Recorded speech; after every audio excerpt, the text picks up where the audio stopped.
Bonjour à tous, nouveau quintet flash ce dimanche, direction Vincennes, à l'occasion du prix de l'Agassi. C'est une course européenne réservée à des juments âgés de 6, 7 et 8 ans. Elles seront 15 sur les rangs et vont s'affronter sur les 2850 mètres de la grande piste. C'est ouvert pour la victoire et elles sont assez nombreuses à pouvoir décrocher la palme. Et on voit ça tout de suite avec mon analyse.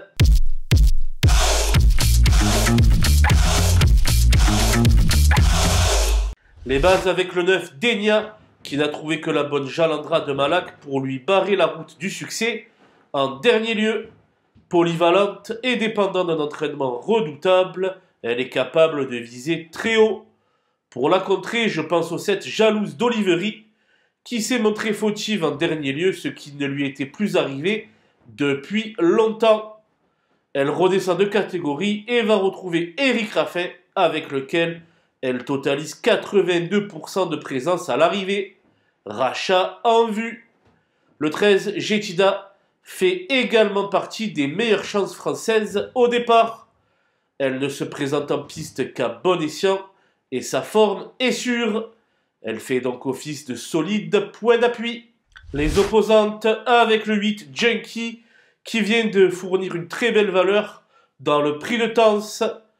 Tenu en haute estime par son entourage, sa place est à l'arrivée. Le 11, Jouvence de Carrel, s'était classée non loin de Junkie le 1er janvier, et depuis, elle s'est classée deuxième d'une épreuve sous la selle. C'est la régularité faite cheval, et un très bon classement devrait lui revenir. Le 5, Picture Perfect, est tout simplement invaincu depuis le début de l'année. Elle devra sans doute trotter plus vite que lors de son dernier succès, mais elle reste capable de conserver un bon chèque. Le 2 Dada Del Ronco a fourni une très belle fin de course dans le prix André-Louis Dreux. Si elle parvient à être économisée un maximum durant le parcours, un scénario identique pourrait bien se reproduire. Mon coup de poker sera le 10 Joyce, qui s'apprêtait à prendre une place sur le podium au moment de sa faute dernièrement. Sage, elle a les moyens de brouiller les cartes. Les outsiders avec le 4, Sangria Pellini, qui manque d'expérience sur notre sol, où pourtant elle a réussi ses premiers pas. Elle constituera donc mon grand regret ici.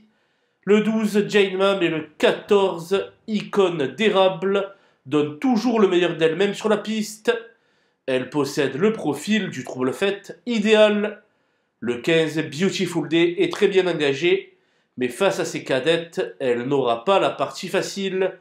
Quant au 6, Divina Trio, elle n'a pas laissé une impression favorable lors de sa dernière sortie.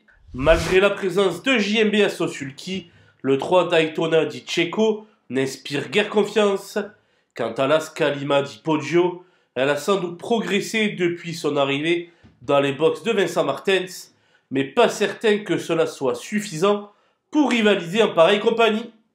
Voilà, nous avons passé en revue les 15 juments de ce prix de l'Agassi. Je vous laisse avec ma sélection ainsi que mes conseils de jeu. Bon jeu à tous!